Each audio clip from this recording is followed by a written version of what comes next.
Saudaraku, harga daging di Kabupaten Aceh Tengah dijual dengan harga Rp170.000 per kilogram. Hal ini berdasarkan pantauan tribunggai.com di Pasar Pailang Takengon Aceh Tengah pada Selasa 21 Maret 2023. Amatan tribunggai.com, warga Aceh Tengah tampak memadati pasar tersebut. Sejumlah pedagang pun tampak sibuk menyiapkan daging kepada pembeli. Kepadatan pembeli itu tidak terlepas dari persiapan masyarakat Aceh Tengah dalam menghadapi bulan suci Ramadan.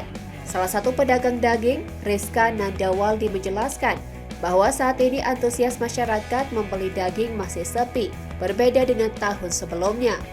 Pedagang itu berharap ke depannya dagangan mereka ramai dikunjungi oleh pembeli.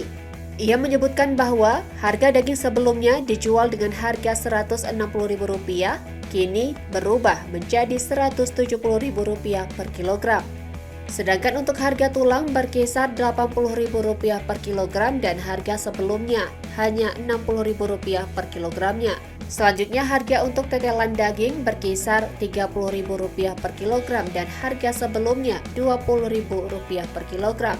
Dari Aceh Tengah, Septian Reza Maulana, Tribun Gayo.